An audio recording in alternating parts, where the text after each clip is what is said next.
It's coming up to 7:30, just time, though, to talk about what's happening in France, because the country is splitting over one of its most acclaimed actors, Gérard Depardieu. Now, he's been accused of rape and sexual assault, but he has high-profile support from some of the biggest stars in France. An incredible list, actually, who've written in a letter of support. They include actress Charlotte Rampling and the singer Carla Bruni Sarkozy. Now, on the other hand, 8,000 French artists are accusing his supporters of spitting on the victims of sexual violence. We're joined by French journalist and author of Fixing France, How to Repair a Broken Republic, Nabila Ramdani. Good morning. Good morning. Now, I mean, the allegations are very, very serious in this particular case, although he, of course, denies them. It sounds like it, though, is splitting French society, this story. Yes, absolutely. And I think the first thing to say really is that we are, of course, talking about very serious active cases of sexual abuse, including violent sexual assaults and a claim of rape by a woman who has chosen to renounce her legal right to anonymity. And this is actually the case with most of the women involved in all the cases against Gérard Depardieu. And more than 14 women have now come forward to accuse him of sexist and violent sexual assaults. And some of these allegations are in fact backed by CCTV footage and the like. So this is not just vindictive tittle-tattle, if you like. And some of the evidence was in fact broadcast last month in a new documentary that was shown on French TV. And there's a growing bundle of rape and sexual assault allegations. Now, it has to be said that in Britain, we would not legally be allowed to continue this conversation because of strict reporting legislation, but that is not the case here in France. And I can tell you that everybody, from the President of France himself downwards, is debating this furiously in the media. And this issue has caused quite a stir between, as you said, between the pro-Depardieu and the anti-Depardieu. And the people supporting Depardieu are essentially part of the establishment. They are artists, they are generally power brokers. And as you said, they include a host of celebrities and artists, most of them of an older generation. And they argued in a letter in a right-wing newspaper last week that Depardieu was in fact facing, as they called it, a metaphorical lynching, and they called for the actor not to be cancelled, saying he was probably the greatest of actors.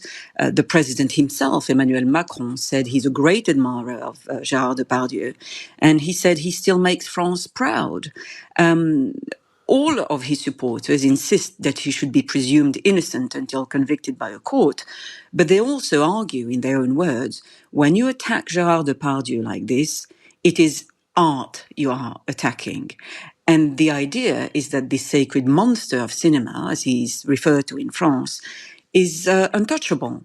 And as you quite rightly mentioned, there is now the anti-Depardieu petition that has now gathered more than 8,000 signatures from artists, writers, and personalities. They belong to a younger generation, has to be said, most of them in their 20s. And they say that the defense of Gérard Depardieu is, as you know, is spitting in the face of the victims. And it's also, they add, it's a sinister and perfect illustration of an old world that refuses change. Well, I was going to say, before we let you go, is this about an attitude towards sexual assault, not taking that seriously, sort of trying to lessen it, trying to suggest that it's not as bad as what's being made out because this person is incredibly famous? Or is there something else going on here? What's really at the heart of the toing and froing over how this should be treated in the press? Well, I think it clearly reflects, a very macho culture at the heart of France, really. And there's a clearly disturbing element in the fact that, women are also supporting him.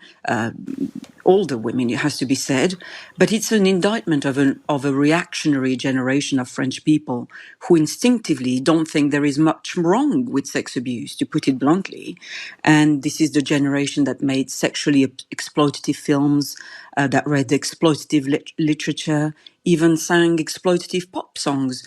And we can all all think of celebrated historical relationships involving grisly old French men and beautiful young women. They were very fashionable, but things are changing, as Bob Dylan would say. But I would contend that more than that, it's about, the judiciary. It's about the argument here by his critics is that a toothless judiciary, mainly staffed by all the French men, is not best placed to deal with famous and indeed powerful men. And one of the reasons there is such a public debate about what is happening is that the judiciary is being outrageously slow in testing these very well-evidenced cases involving Depardieu. And in the rape case, a complaint was first made in August 2018, yet more than 5 years later, there is no major development in the prosecution case beyond an indictment.